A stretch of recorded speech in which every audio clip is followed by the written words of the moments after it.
Hello friends, welcome to my another new blogs. আজকে তোমাদেরকে গাজীপুরের খুব সুন্দর একটি জায়গায় ঘুরতে নিয়ে যাব।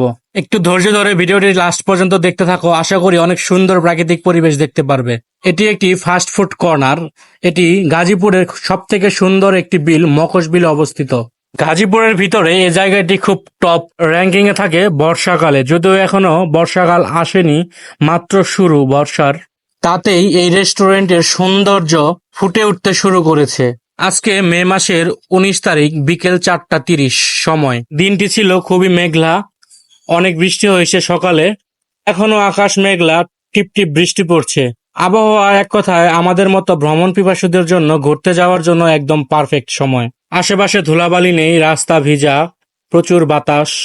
এই বৃষ্টির সময় বাতাস একদম স্বচ্ছ থাকে, যে কারণে বাইক নিয়ে ঘুরতে অনেক ভালো লাগে। বিশেষ করে মেঘলা আবহাওয়াতে আকাশের দৃশ্যটা খুব চমৎকার লাগে, সেই জন্য ঘুরে বেড়াতে খুব ইচ্ছে হয়। যাই হোক, ভিডিওর মেন টপিকে আসি। আমি তোমাদেরকে দেখাচ্ছিলাম একটি রেস্টুরেন্ট, যেটা খুব সুন্দর করে সাজানো।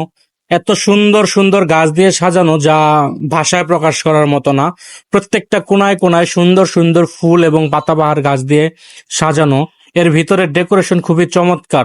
বিশেষ করে বৃষ্টির দিন হওয়াতে প্রতিটা গাছে প্রায় ফুল দেখা যাচ্ছিল। ফুলগুলো খুবই সুন্দরভাবে ফুটে উঠেছে। জায়গাটি বিলের সাইডে হওয়াতে পরিবেশটা খুবই সুন্দর।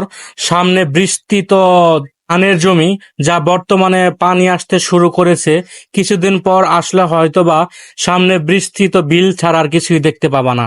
আর 15 থেকে 20 দিন পরে আসলে এই রেস্টুরেন্টের চারিদিকে থই থই পানি থাকবে, দেখে মনে হবে রেস্টুরেন্টটি পানির উপরে ভাসতেছে। বিশেষ করে তোমরা যারা গাজীপুরের আশেপাশে বসবাস করো, এখনো মকশবিলে ঘুরতে আসোনি, তারা এই বর্ষাতে অবশ্যই ঘুরতে আসবে। এখানকার পরিবেশ খুবই নিরাপদ। চাইলে নৌকা নিয়ে তোমরা ঘুরে বেড়াতে পারো প্রিয়জনকে সাথে নিয়ে।